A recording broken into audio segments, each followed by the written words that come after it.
আপনার কি সমস্যা বর্তমানে? তো ওনাকে যদি একটু দেখাই আমার খাওয়াটা ভাই সমস্যা হচ্ছে মানুষ সরকারি করে লোক ভাই এই যে দেখায় বাড়া করে দেয় এই যে যে আপনার দেখতেছেন ওনার পা প্রতিবন্ধী হওয়ার কারণে আসলে কিছু করতে পারতেছে না, তবে শারীরিকভাবে একটা অঙ্গ প্রত্যঙ্গ করার সমস্যা। তবে আমরা যদি চাই 10 জনে মিলে, তো আমরা চাই যে উনি ভিক্ষা না করে কিছু ব্যবসা করে, একটা দিনের ব্যবসা হতে পারে, একটা পানের ছোটো একটা দোকান হতে পারে।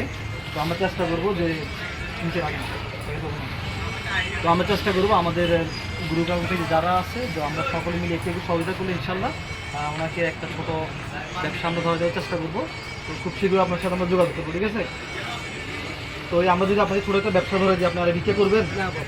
বিক্রি করবেন না তো নাকি? পানের ছোটো করে আমরা যদি পান বিক্রি করার মতো ব্যবস্থা করতে হবে তো নাকি? হ্যাঁ, বিক্রি করবেন না, কারণ আল্লাহ রাসূল বলতে ভিক্ষা না করার জন্য, কি কারণের জন্য? জঙ্গলে গিয়ে কাঠ কেটে কাঠ বিক্রি করার জন্য বলছি।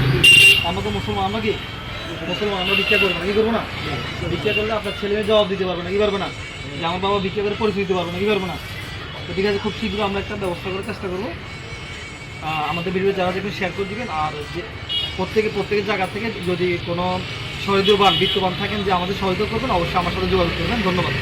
শিক্ষা থানা দেখতেছেন এখন আগে ওনাকে আমি প্রায় শনিবার দেখি, ওনার বাড়ি হচ্ছে মার্কেট থেকে। তো ওনার থেকে ওনার কী নাম, বাড়ি কোন জায়গায়? বাড়ি গাজীনগর গাজীনগর জিম্মপাড়া।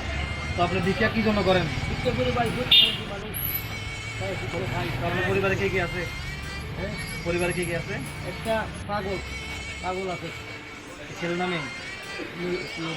মানে বই পাগল আধা পাগল। আর ছেলে মেয়ে কয়জন? ছেলে মেয়ে দুটো বাচ্চা আর দুটো মাইয়া আছে। ছেলে মেয়ে বাচ্চাদের বয়স কত? একটার বয়স ছিল 14 আর একটার বয়স ছিল 18। ওই পড়াশোনা করে নাকি বিক্রি করে? মানিকছড়ি বাজারে কি কি বারে আছেন আপনি? শনিবারে? প্রতি শনিবার একবার। আপনার